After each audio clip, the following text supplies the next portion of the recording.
remember doing Alice in Wonderland. I think I was 12. And there was some sort of like crying scene, and my parents were laughing in the front. And I was like, oh, you like this? Oh, okay. And then just like started hamming it up. And I just remember always kind of trying to make them laugh. I think that's probably the first time where I was like, okay, I like this. I like everyone looking at me and laughing. So I've just always kind of tried to get back to that Alice in Wonderland moment. How about the rest of you? I never really knew that I was funny at all. To be honest, I'm not quite sure I'm actually funny, but some of this work. Honestly, okay. After this interview, When you look like that, you're not expected to be funny. Well, I went to theater school and had always wanted to be a really serious actress. And then when I first came out to LA, I had only done serious plays. And then, like, I remember the first thing I booked was this episode of The Shield, where I was I had been raped and tattooed on the face, like as a consequence of the rape. And, what a fun show. It was nice. It was a good experience. And then after that, I booked Veronica Mars, and I had no idea that it was more of a comedy than it was a drama. And that door just kind of opened itself, I guess. Like, I didn't really even know what I was doing, which was snarky, was considered funny. And then all of a sudden people were like, well, you're kind of a comedic actress. And I was like, I am? That was very exciting. I had like literally the same experience. I never ever thought that I was funny, and started auditioning when I was younger and kept getting all these like comedy auditions, and people would laugh and I'd be like, this is really weird. And then started sort of booking comedy roles, and that was like literally the same thing. I was just like, I'm gonna do drama. Like, I wanna get raped. I wanna I wanna do the real shit. And then I ended up playing just sort of like very silly, snarky, witty people, and people seem to want me to do it more. It's an awkward moment when you think you're doing something sincere and everyone's laughing. Yes. It's an awkward moment, and you have to adjust, because you certainly like it because you have their attention. But then at the same time, you're like, this isn't the reaction I was banking on. What am I gonna do now? And then you just kind of go like, roll with it. You just gotta go with it. Yeah. You know, I could not get a sitcom until I was 40 years old. And because I had done only dramatic films, only dramatic roles on television, dramatic series, and plays in New York. And Ellen Travolta, who was Joni Loves Chachi playing the mother. She knew me from a musical, from Gypsy at Muni Opera, St. Louis Muni Opera. And she said, I want Jessica Walter to play this part. And they had no idea, they said, come in. And my daughter said, she was about 9, she said, we have to go, we love that show. So I went in and met these producers who were like 20, and only got the part because Ellen, recommended me. And from then on, I, started to get comedies. And now, I'm having trouble getting a drama. That's all I have to say, Betty. Well, I think it was Edwin Gwen who said, drama is easy, comedy is hard. I think the tough part about comedy, you get an instant review. In drama, you can act all over the place and everybody says, oh, look at her acting, isn't it wonderful? Or, boy, there's a lot of acting going on there. But with comedy, you get an instant review. If you don't get the laugh, you've bombed. And so I just love it. I was blessed with a mother and father who I was an only child, and they had a marvelous sense of humor. So there wasn't a straight man in the house. I mean that in a nice way. So we really, around the breakfast table on Sunday, we'd sit there for 2 hours, cracking each other up. The line she referred to about comedy is actually, I think the story that I heard was that an actor was dying and his friend was in the hospital, and he said, I know dying is difficult. And the guy said, dying is, never mind. Cut. No, I think that's I ruined it. But it was something about dying is easy, comedy is hard. I'm so sorry. Oh my God. I think Edwin Gwen took that line, wherever it originated, and I think he used it a lot. It's a good line to use. It's a great line, and it's so true. Let's use it. It's true. Absolutely. And how about you, Maya? Let's see. I sort of remember there was kind of a moment. I grew up in sort of a tragicomedy sort of house where I think there was a lot of sort of natural need for levity. It was just kind of a crazy house. And I remember I must have been about 10 years old, and I went to public school in Los Angeles, and we had a bus stop, and my bus stop was at Gardner Elementary, and I was bused up to Wonderland Avenue. But I would kind of do shtick for the other kids when we were waiting, and one of my favorite shticks was there was a girl who was very unusual in our class, and I did a spot-on mimicry of her. But I remember that I was not a mean kid, I was not cruel at all, and I was actually very friendly with her, but I realized that there's that subtle line between being skilled at mimicking someone to the delight of other people because it's so spot on without it being nasty. And I think, I remember it was this kid, Chris Engel, who I would make laugh, and he was at my bus stop, and I recently ran into him in an airport. We hadn't seen each other in about 30 years. I said, do you remember I used to imitate that girl? And he said, yes, I remember. And I remember so vividly, just literally standing at the bus stop, like doing this kind of shtick, again, without wanting to be cruel, but seeing what it's like to pull that laughter out of someone, not because you're teasing someone. Can you still do it? Yeah, but it's now it might be mean. What's the best advice you guys have received in your lifetime about being a comedic actress and doing comedy, and who was it from?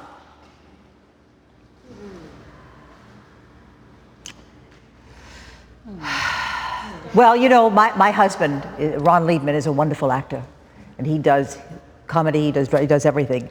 And I've learned more about acting and life and love from him than anybody in the world. And with us, it's a matter of, we don't look at it as comedy or drama. We look at it from the character's viewpoint. What is the goal that the character wants to accomplish? What are the specific relationships?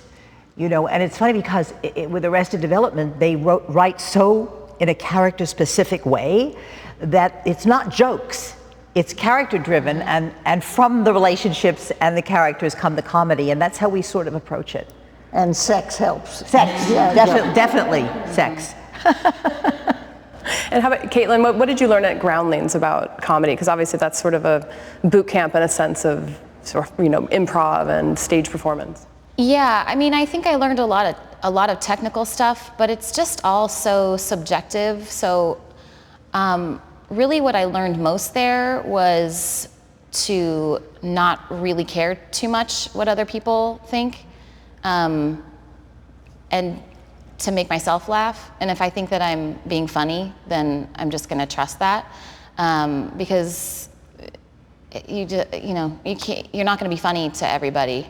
So I don't know that anyone's ever given me like a piece of advice other than my cast on It's Always Sunny in Philadelphia right now. We all kind of have apparently shared that same belief and then came and we talked about it. And it's the same thing with like how to make a show successful. When they're talking about it, it's like, we're just trying to write the show that we think is funny. I'm always just kind of trying to do something that I think is funny. And that's really probably the best advice I could give.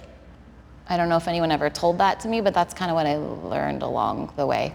I got a similar piece of advice from my husband, Dak Shepard, who is a comedian, and who said, don't ever try to make everyone laugh. Just make sure that you think it's funny, because you'll never please everybody. You'll never make everyone laugh, and you have to accept that it's subjective, and you're gonna be doing something that's probably not very good if you're thinking, oh, I know what will make them laugh, or I'm trying so hard, versus turns into a different thing. Right, and it becomes trying too hard, insincere, which isn't funny. Yeah. and then it's immediately not funny because you can sense that there's an insincerity, and yeah, you have to really just make it honest. But isn't it human nature being what it is?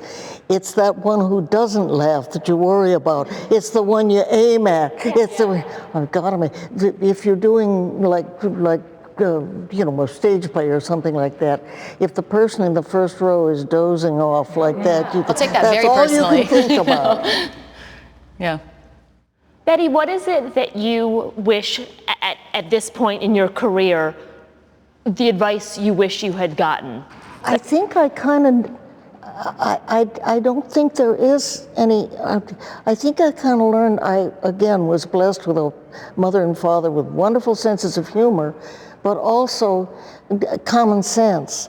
And they said, don't ever let yourself look back on something and say, oh, I didn't realize it at the time, but it was so wonderful. My mother said, if I ever hear you say that, I'm disowning you.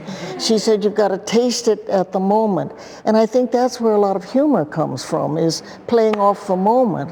And sometimes it works, sometimes it doesn't, but it keeps you mentally tuned up.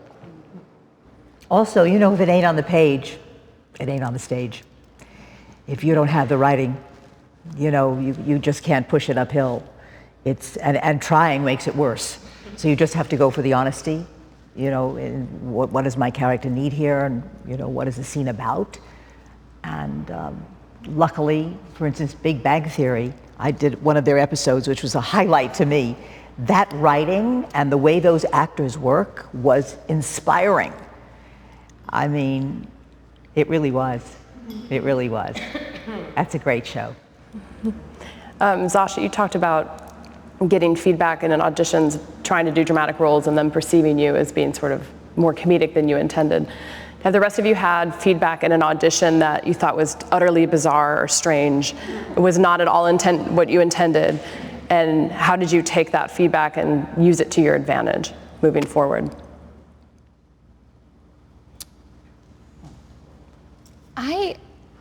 Like so long ago when I was just doing pilot season and just going in and, you know, bringing my resume because no one knew who I was, I had this audition for this woman who kept telling me it was for a comedy, and she was like, no, you're really sad. No, you're really, really sad. Do it over again. You're really sad. And I was like, I'm just getting like sadder and sadder and sadder, thinking this doesn't make any sense because it's a comedy. So now I'm like crying and sad. And she was like, okay, thank you. And then, and I was great. It was very sad. She called my manager. My manager called her for feedback, and she was like, I think she needs to take an acting class. She was not following the direction. I was like, what the? She was like, I really wanted her to just be funnier and like bigger. And I was like, give me a break. Why do you say that? You still made me sadder. And so She was saying you're playing it sad. She was saying she wanted you not to play it sad. I don't know what she was saying. It's a grammatical problem on her part. I know. I was like, if you had used words that made sense to people who use words, then I would have been able to do. No, it was backwards day. Is that what it was? That's what it was. You should never go out for an audition on backwards. Never. Always fucks you. I learned not to listen to people. That's the second part of my answer. How about the rest of you? Any bizarre audition experiences? Betty, did you have any bizarre audition experiences when you were? Any bizarre? But audition experiences. Well, it's been, I've been in this. Betty White does not audition, you guys. No, what are you talking about? I've been in this lovely business, I won't say silly business, in this lovely business for it. I'm going into my 66th year. And so it's been a while since I've auditioned. And usually they say, oh, not her. No, but so I haven't auditioned in a while, but the stage fright, I can still feel it here. The stage fright, and this is the spot that it hits. And you'd think you'd get used to it in all those years, but you don't. I still get just as nervous. If I walk on a game show, I've got that same thing right here. And it's almost sadistic as it sounds, you like it. You know, you don't want to not feel it. Well, I think it keeps you human. You know, I think the minute that it's like the idea of being able to walk off a set and be like, killed that today, like couldn't have done it better. You know, if the stage fright is gone, then I think there's an idea that you don't have any more growing to do, which, you know, as artists and as humans, I think we always can grow more. And there's something about that fear that also keeps you in the moment. You know, it's very grounding, and it keeps you very connected to everything that's happening. I didn't feel too good in there when I was getting my makeup on. You know, I had an audition. I do a lot of voiceovers, and I do Archer, which is and I've done the show Dinosaurs, which was, and I went for an audition for Borden's Milk. It was a milk in New York a long time ago, and I actually got past the first set, and then you go up to the ad agency, and this was in the days when they did that, and they said, okay, we want the moo of a cow that's been happily married for 10 years. So? I said, so not 11, not 9, you want 10, okay, and I moved. Of course, I didn't get the part. But I mean, it's so bizarre, some of the things that people want at auditions. Go ahead. You go. I had, as a character actress, which is what it's called when you look like me and you're a comedic actress, character actresses often get auditions where the description of the character is homely or fat. And this is often like, it's never fun, and I have no problem with homely or fat people, but it's very awkward to get, that consistently for parts. And so this one part, they use the word zaftig, which is the Yiddish word for plump. Yeah, right. Healthy is what my parents used to say. Right. So anyway, so I go in and, I wore kind of like a drawstringy dress. Like I made like a little effort, because she's like a secretary, like a frumpy zaftig secretary, fine. So I go in, and this is a new thing that never used to happen. They had you model for the camera before you even got to read your lines. They asked for your height and weight. They brought in a dude to stand next to me, and I had to recite my height while the dude next to me, who they know is 5'8", so they wanted to see, like, are you lying about your measurements? They had me turn to this, and I felt like I was auditioning for porn. They're like, turn to the side, and they did an up and down. They're like, turn to the, and here I am in my frumpy dress, turn to the other side, and they did like an up and down shot, and I'm like, you're feeling dirty, right? So I did the audition, and whatever, it was fine. Like, my 5 lines were fine. So I called my manager after, and I was like, they did this thing where they were like asking my measurements, and I said, I thought the part was like, I didn't think it would matter. She said, oh, you didn't see the rewrites? She's no longer zaftig. Oh my God. And here I was in my frumpy dress. Was that for a film or TV? Why don't you see the rewrites? What kind of an agent is that? That might have been my fault. Was it for something that we may have seen? I don't think so, not yet, no. And it wasn't a huge part, but I just felt, whatever, I felt bad in many ways. Anyway. Go back in. Just go in. Naked. Monday Just morning. naked. Like, You show can up. naked. Wear this and you'll show them, Right. okay? Just pasties. Nothing else. What's the thing, Betty mentioned it, silly perhaps was not the right word to describe the business, but what's the thing about Hollywood and this business today that bugs you? I just listed all of mine in that audition story. That bugs you. What bugs you about the business today? Or most frustrating? Nothing bugs me about the business, because it's actually really enjoyable and you meet a lot of fun, creative people.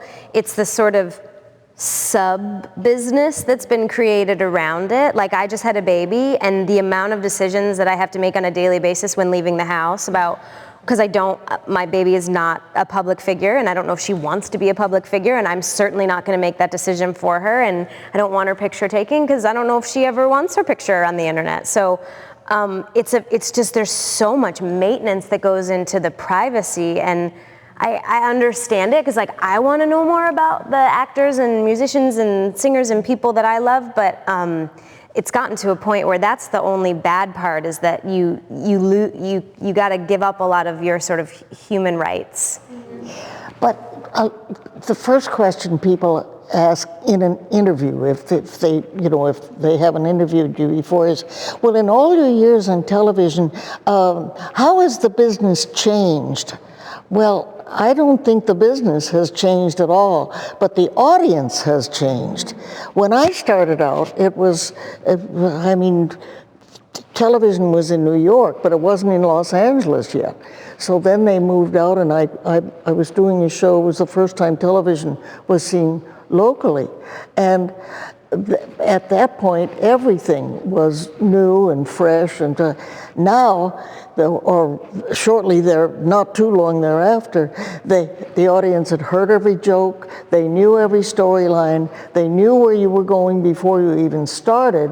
So that's a hard audience to surprise. Yeah, it's an exceptional thing. Like, the first scene that we ever shot for girls. We shot in Tompkins Park on the street on a Friday afternoon in, you know, the middle of the day, and like people were walking, but nobody could they didn't know who we were. And then our second season, we shot about a block away on a Friday afternoon, and we were just surrounded by paparazzi. And like, I'm sure you guys have experienced that noise of that camera. It's just like so incredibly distracting, and there's nothing you can do about it. You know, they shoot through an entire scene, and it's a really interesting thing to suddenly, and then having people like grab from those photographs like ideas of what our plot lines would be, and suddenly you're dealing with this entire other element of not just the industry or not just making something creative, but like everybody else in the entire world. And maybe, you know, they got an attractive shot of you shooting a scene where you're eating, and suddenly that's the talking point, as opposed to, is this show entertaining or not? Which is just interesting, having to fight this whole other beast on top of everything else. Right. I was thinking for Mayim, you started acting so young and were a public figure when you were still a kid, very young. But there was, sorry. Don't be upset, it's okay. But there was, you're doing that girl keep going, I'm listening. I'll keep talking while you take your sip of water. You went, you know, you took time off, you went to school, became very, very educated, maybe overly educated for being an actor. Just kidding. And I'm wondering, when you went back to TV and went back into the multicam world, I know you had done Curb and a number of shows, but what was the biggest adjustment in terms of making a multicam sitcom again that wasn't the case when you were on Blossom? I mean, I'm gonna echo what Kristen said and what Betty said. Like, that hasn't changed. I mean, especially going from like 4-camera to 4-camera, the cameras are smaller now. Chuck Lorre works different, you know, than anyone I've ever worked with, but there was no internet. When I was on Blossom, there was no publicity. I could look 14 when I was 14, and I could look 16 when I was 16, and even when the show ended and I was 19, I kind of looked like a normal 19-year-old still, you know? Now when I see what girls kind of are supposed to wear, even to publicity things when they're 15, it's astonishing to me, not necessarily even because of like sexualization stuff, just in terms of what's expected of you in terms of your presence. So, you know, forget about that, like, there was no internet when I was a teenager and on television. No one cared what I looked like, really, when I went out. The standards were just so different. Hang in there till you get to be 91, and it's much easier. I'm sure. No, but to ride it through kind of those years and to have kids away from the industry was also really interesting. I got back into acting just after my second was born, and the expectations, the interest, I mean, it's really crazy. And a lot of it, you know, part of it, people say like, oh, poor you, but you don't expect to give up that part of yourself when you choose to make people laugh for a living. And so I think that's a huge thing. But in terms of sitcom, the one thing I remember is when I was on Blossom and back in the day, you know, of sitcoms of the 80s and 90s, there was what was called a booth. Do you remember this? When the producers and the director would be in a booth, and you would get your notes announced over a loudspeaker in front of the live audience. You'd get your notes shouted out like the voice of God, like, that wasn't funny, Mayim, try it again. And the whole audience hears all the notes. Now the way it is directors are on set, and so you get your notes kind of privately and whispered to you. But when, you know, when actors, like when I tell Jim Parsons, I mean, he can't imagine that you had your notes shouted over a loudspeaker during a taping in front of 300 people. Button the top button exactly. on your blouse. We can see your underwear across your legs the other way. What bugs me about this business is having been in it not quite as long as I worshipped, I bow at her feet, but I hope to be, is there's sort of a lack of respect for actors doing their work, giving a person 5 pages of dialogue 5 minutes before you're supposed to shoot the scene, having learned the scene the night before off of a computer.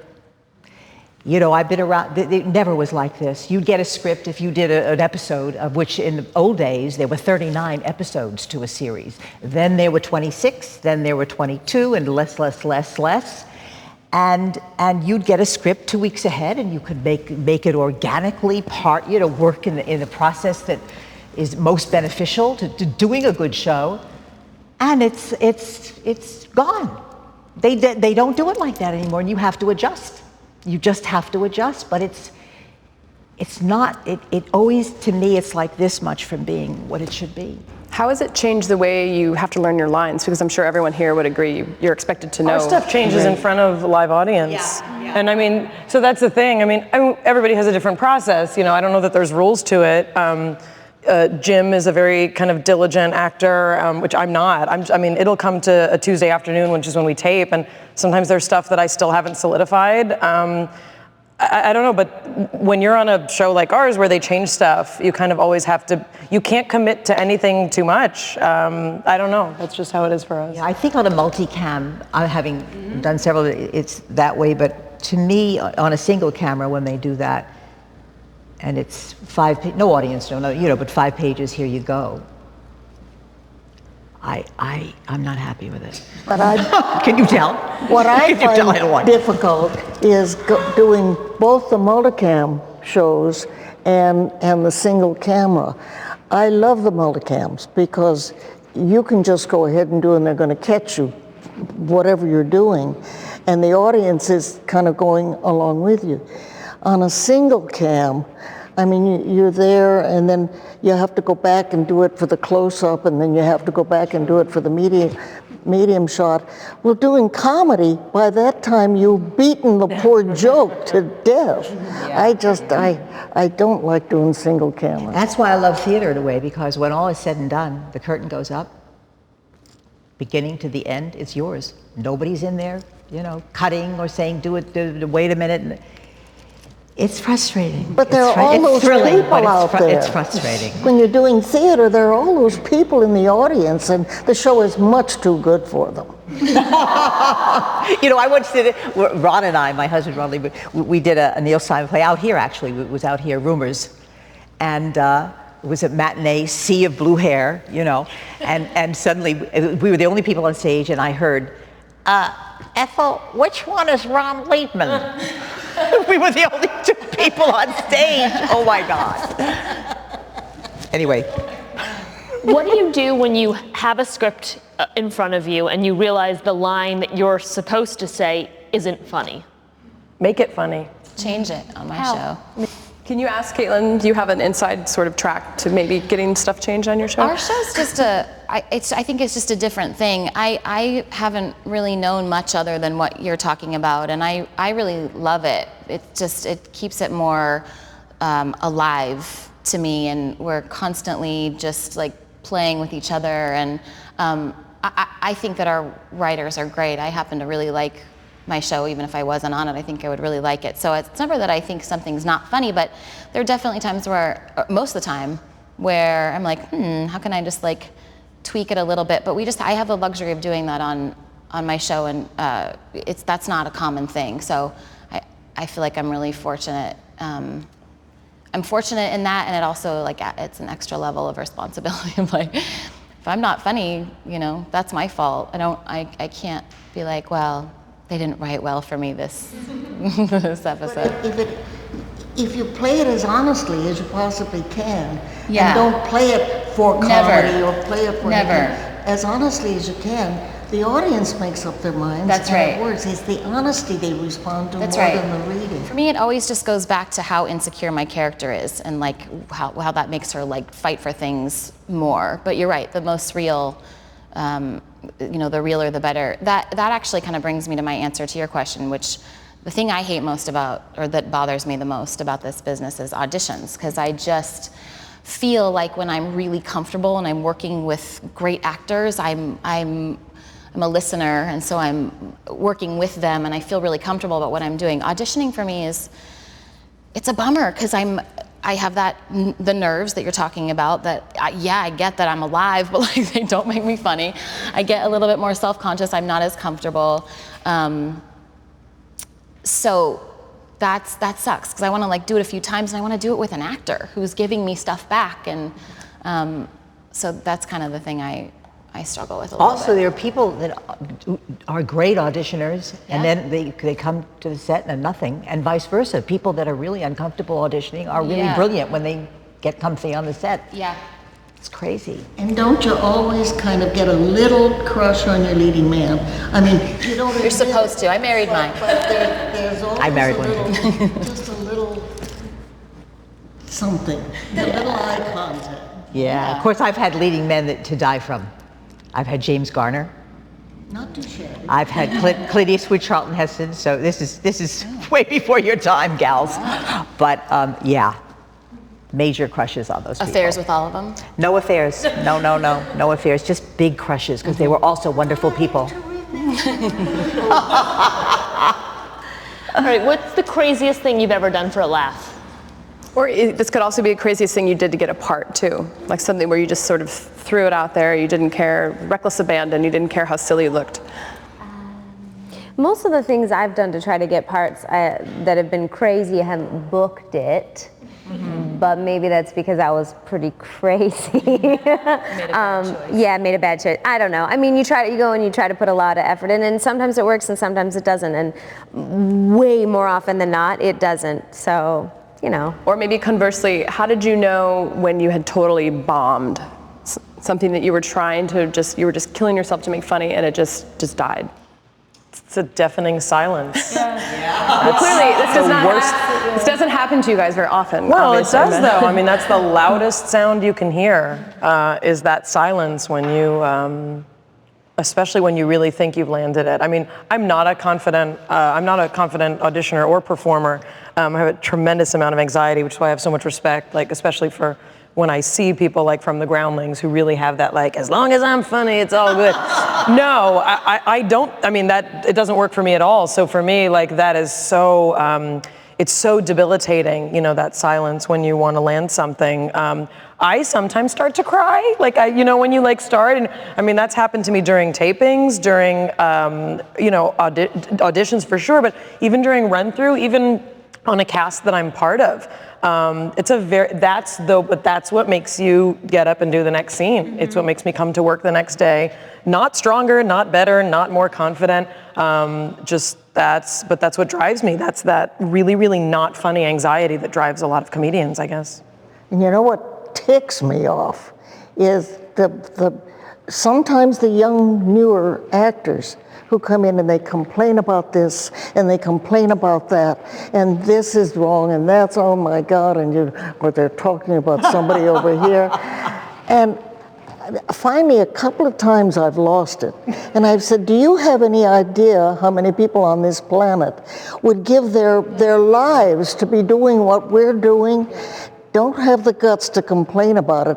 Get into another line of endeavor. Don't sit here on this set and take up somebody's job. All right, I'm leaving. That's it. See you guys later. I find that to be so true, though, especially for what I think makes me comfortable, and then in turn what makes me feel confident to be funny is the vibe or the zone. And I think it starts for us, for me at least, in the hair and makeup trailer. Like in the morning when you're in there with a group of people that are great and lovely and happy. You start off your day right because you have, however long in that trailer before you hit the set. And then when you're on set, when you're bantering with people sort of in between takes, I mean, some people like to be completely engulfed in their character and they don't break character. Some people want to work in between takes. I personally like to pal around with people because I feel like it keeps me light and happy, and it keeps me feeling like I can deliver comedy organically. You're doing shtick with people. Yeah, exactly. Like you would if you were out to lunch with them. Exactly, and that, for me, keeps me where my head needs to be. But if I walk into that hair and makeup trailer or walk onto that set and there are a bunch of Debbie Downers that are either complaining about everything, where it's like, wow, you really think we have it that bad? Because we don't. We really don't. It's very troubling to be around, and it sets my vibe off, and I'm just... I think it's also because it is such we're in the most voluntary profession. There is nobody, I mean, I don't know, maybe stage mothers and things like that, but for the most part, I feel like people absolutely 100% choose to do this job, and it beats working. So why not be happy about it? The fact that you would have this chance that 1 million people would kill for, and you're on set complaining because of the hours. Also, those actors that come in for 5 lines or something, and they don't know them, they mess it up every time, and some of your stuff is dependent on those 5 lines. That's Or they really haven't read the frustrating. script. Haven't read the script. Oh, God. Have not read the script. That's unforgivable. But they do. They'll come in. I've only got 5 lines. What time am I coming on? And they have no idea what the script is about. Very frustrating. A few of you have mentioned the stage fright piece and that being something that happens and perhaps drives you. How do you deal with it? Are there tricks that you've come up with? Are there ways that you've figured out for yourself to get through that, get past that? I don't know, I need it. I mean, to me, it's just like, just like you brush your teeth in the morning. Like that's what my body does when I get ready to go on. Sometimes I wish it wasn't there when I feel like my heart, is it's stuck in my throat and I can deal it, pulsating. I don't know. To me, it's there for a reason and it's motivating me. Deep breathing is good, but I don't know. I think being prepared with your work, knowing your lines always helps so that there's not extra anxiety.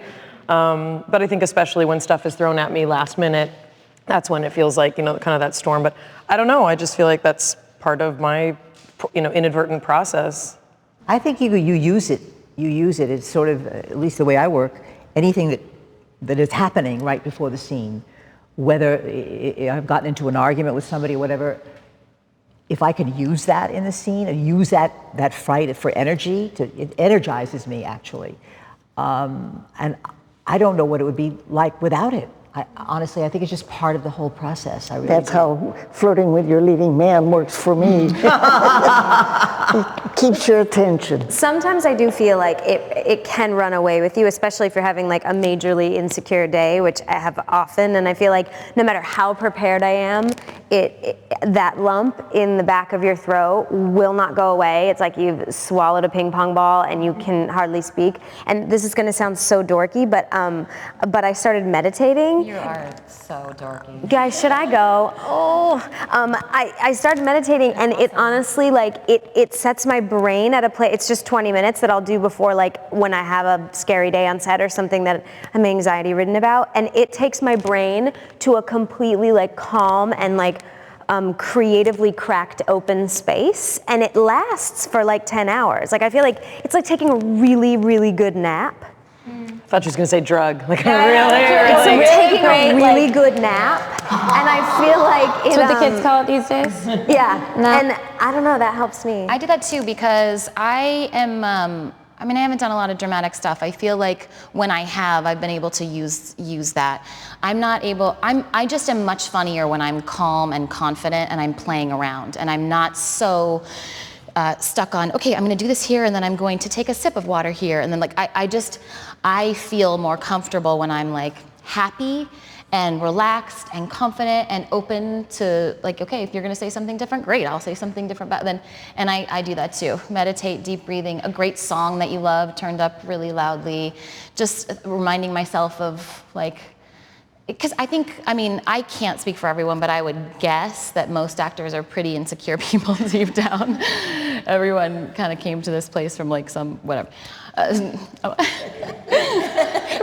Yeah, I gotta remember that, you know what, it's not that important, you know what I mean? Don't take myself so seriously. So that wasn't the best British accent you've ever done. No one's talking about it. They will talk about it. They'll go home and talk about it. Who cares? They'll tweet about it. Your Irish accent will be perfect, you know, next time. It's what you were saying that you learned. It's you have to let it go. You have to just realize move that even if people say that you are the worst actress that has ever Sometimes they do, and sometimes they might. But it's the great thing about what we do is that it's so subjective. We're supposed to be funny, not perfect. Someone might think a joke that you tell is the funniest fucking thing they've ever heard, and someone else could be like, "Who is this bitch?"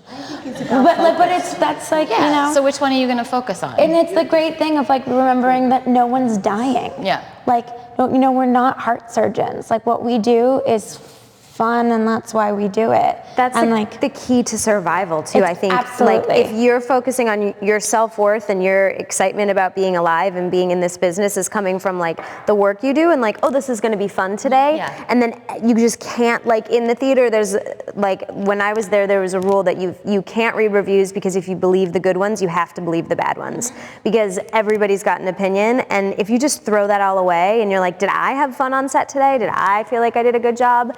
Everything else is irrelevant. Yeah, that's true. We have a situation coming up on Hot in Cleveland that I'm looking forward to. I'm thrilled.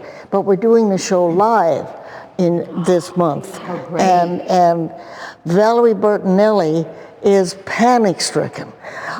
She said, but what'll I do if I screw up?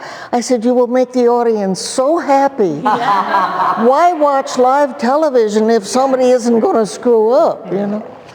Also, screw-ups often create the funniest scenarios, or the most touching, or the most human. You know, that's the great thing about theater. It's like, Well, everyone loves the outtakes more than Everybody loves the the biggest outtakes. laugh I ever got was in Rumors. That very same play was on Broadway, and I had a big phone call. It was just Ron and myself. I had a big phone call, and I picked up the phone, Dr. Green, and the, the cord. This was before remotes, 1988. The cord had, was not on the phone. It dropped out, and there I am talking, and of course there's no connection. The audience, it's the biggest laugh we ever got in the show. Oh, I love it. When those things happen. I'd like to know, for each of you, who is your comedy idol? Someone whose career you want to emulate? Hello, Betty. You. Who's your comedy idol? Oh, I'm bowing down to you. Oh, honey, we've got to take this girl in hand. Do you remember this, that in about 1962, the Northland Playhouse in Yes. Detroit, Michigan, we were in Who Was That Lady? Yes, of course we were. I was saving that for this. I was saving that. Oh, I love it. That was fun. Because Summer Stock. before that was Summer Stock, but Yeah, before Northland, that. and it was this huge rubber dome of a theater, and everybody said it looked like the world's biggest diaphragm.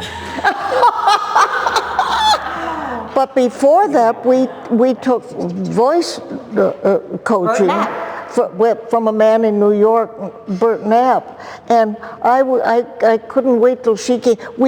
She would come in as I was leaving, so we liked each other a lot, but we never got a chance to hang out. Yeah. Wow, he did all that stuff with the tongue depressor and the la la la la la. It was for our musical careers. That's why the Metropolitan keeps pestering me. But I just Do the rest of you, Betty notwithstanding, obviously we all look to her for our idolatry. Did you have other women you grew up watching whose careers you thought, like, wow, if I can achieve a shred of that, I'll be happy? I don't know that I thought career-wise, sorry. I mean, Lucille Ball for me, Carol Burnett when I was growing up. I mean, there were also male actors, John Ritter. There were actors that I liked too. But in terms of women, I remember as a kid, Carol Burnett, I think that was the broadest, most kind of complicated comedy. I mean, much as I love Lucille Ball, I think I really felt like the variety show aspect also of Carol Burnett really appealed to me because I was this like character-y kind of kid. I really liked that she played different parts and she could look different ways. Obviously her career, like longevity-wise, I wasn't thinking about that. I was more thinking about Tracy Ullman, I remember had a huge impact on me. When I was a teenager, I just couldn't believe she existed, so yeah. Those are mine too, both of those. And Gilda Radner. But all kind of for the same reason. I felt like they were women who really weren't concerned with what they looked like while they were acting. They were just concerned with like doing it from the inside, and it was so exciting to watch and inspiring. I just thought it was really funny. And not because she's here, but my husband and I still watch Golden Girls when it comes on. Oh my God. So I'm serious. It's, and that show, definitely I was talking about this earlier, has not aged. It's so Every good. joke is still just it's as so good. Betty, how did you do it? How did you make Golden Girls funny every single episode? I mean, it's a I remarkable tell you, achievement. I started out with the Mary Tyler Moore Show, and with that group of people, it was such a privilege to work with those people. Then the Golden Girls, And my Lord, to work with it was just unbelievable, and we all adored each other. And now I've got Hot in Cleveland with yet another group of wonderful women. How lucky can you get? Once maybe, twice maybe, but 3 times in a career?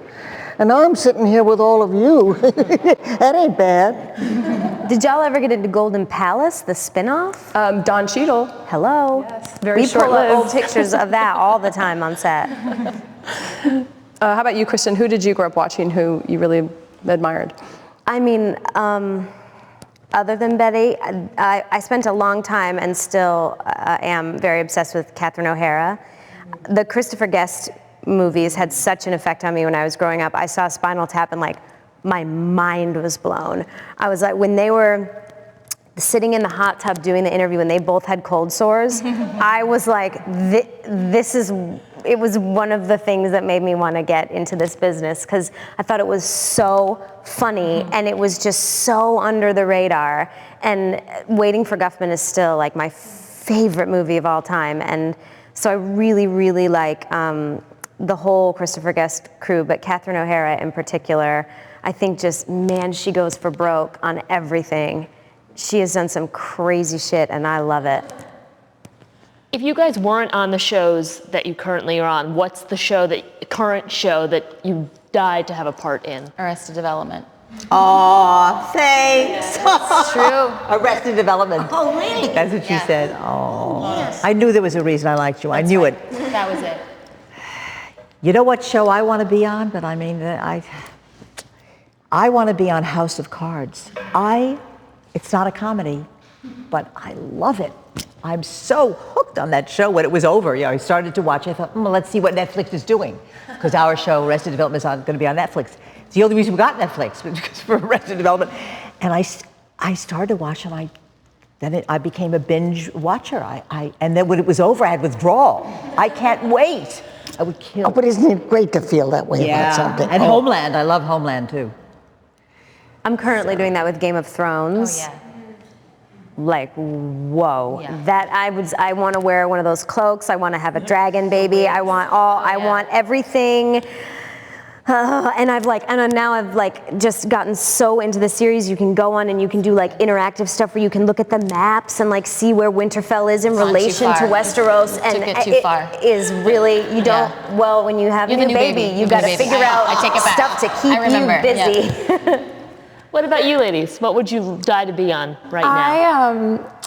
I wasn't allowed to watch TV growing up. We grew up on like old movies and old British television shows, and so I'm not really a TV watcher now. Like I don't own one. I watch anything I watch on the interweb. But I think I was bored on my trailer one day and was like, I'm just gonna see. I'll watch a show, and I started watching Nashville.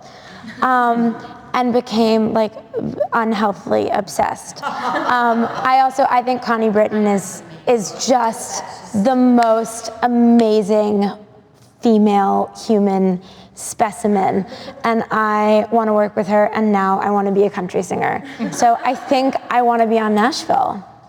I think that would be the show that I would pick. I just think, my boyfriend comes home and I'm like, you don't understand what happened today. I have to tell you what happened.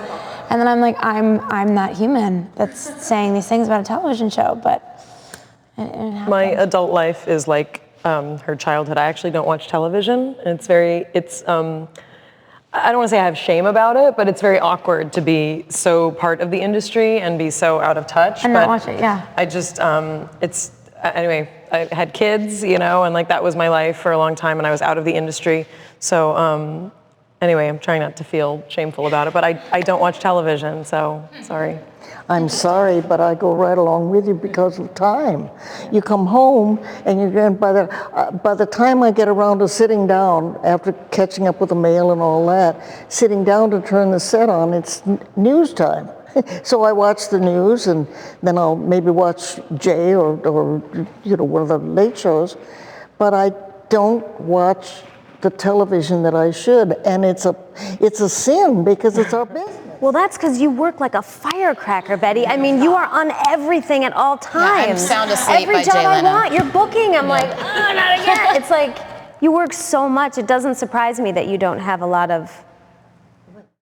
She also does for the animals. She does Oh, yeah, that's what I'm wonderful saying. She charity does everything. for animals. Well, but thank you very much, but you're trying to get rid of me, and you can't. I ain't going. You know, I think because of what Betty was saying and you were saying about time, you know, that you don't watch TV, that's why I think that Netflix and these, you know, Hulu, Amazon, whatever, are getting a bead on something, because you can choose when you want to watch something, and you can watch it whenever you want, as many as you want, or it's sort of, I think there's something on both sides of that, but that for the time thing, you know, you could just say, okay, I'm going to, on a weekend or something when I have nothing going, I'm going to tune into my favorite shows, and there they are. I'm going to watch Netflix while I eat Netflix.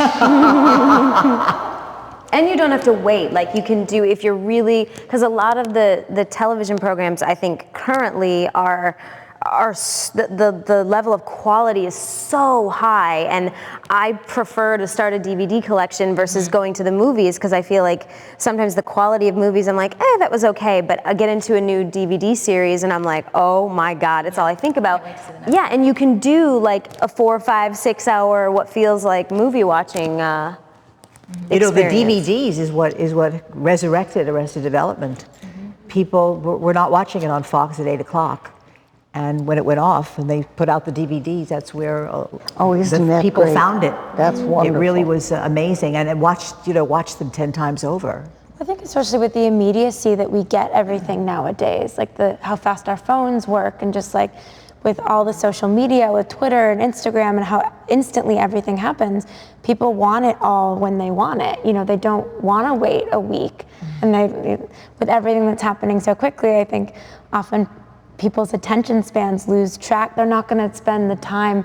In a weird way, it's a commitment to watch a show weekly, to remember what happened before and stay emotionally involved in it. So if they can watch, 10 hours of Game of Thrones, They will. They will. Trust me, they will. They will, and suddenly the dragons mean so. I've never seen it, so I don't know. But So I good. hear that there are dragons and they're really important. Yes. So one final question. If you were not an actor, what do you think you would be doing with your lives? I'll answer first because we all know that, well, many people know. You already are very qualified to do no, it. I mean, I was on a very different track. I was on a very different track after Blossom ended. So yeah, I probably would have been a research professor, which is what I was going to do. And now that I have 2 boys, that's sort of my profession no matter what I do. So that's it. That's a good, very good answer. I always wanted to be a zookeeper. Growing up, I wanted to be a zookeeper. Well, you almost are. You do all this animal No, stuff. I am a zookeeper. So I'm managing to do the 2 things I wanted to do, get in show business and be a zookeeper. And I've been in this business for 65 years and I'm doing both of them. You can't get any luckier than that. That's as lucky as you can get. How about the rest of you? Did you ever have a plan like, well, if this acting thing doesn't work out, I always can do? No, I never had a backup plan, and I was very specific about not having one, because I felt like if I had a plan to fall back on, I would fall back. And so I wanted to kind of just throw all my chips on the table and thank God something worked out. I always wanted to be a veterinarian when I was little, but I think that's kind of like everybody wants that. But I feel like having a voice now, I've been extremely fulfilled from being able to be a part of activism or philanthropy, and so I feel like I might not have found that when I was 18 years old, but that's where I would have ended up, because it's so crazy fulfilling, I think, when you get to be a part of helping someone else. I always wanted to be a secretary when I was little because I loved answering the phone and writing things down. I just would do that all the time, and that's why I told my mom, and she was like, don't you want to be the boss? I was like, no, you're not getting it. I want to be the secretary. The boss doesn't answer the phone and take the notes. That was a big point of contention. And then I was a secretary. It's not all it's cracked up to be. What would I do? Probably something with kids. Like, yeah, I really like being a mom. That's like my other full-time job. So something with babies, some kind of like philanthropy, baby crossover. Maybe a secretary in a Babies nursery. if they have a leg on each corner. That's right. Answer phones and take notes for babies. I don't know what I would do because I just had blinders on. And it's funny, my mother said, you know, Jessie wanted to be an actress from the time she was 3 and she saw Bambi, which was a cartoon. So I don't quite get it, but that, you know. And then I went to the 92nd Street Y, you know, for acting lessons when I was about 10. And that teacher later on, she was great lady, Muriel Sharon, she wrote some book or something. She said, Jessie wanted to be an actress or die. I have no other talents. I can't do anything. So Well, luckily I'm still hanging too bad in. about you.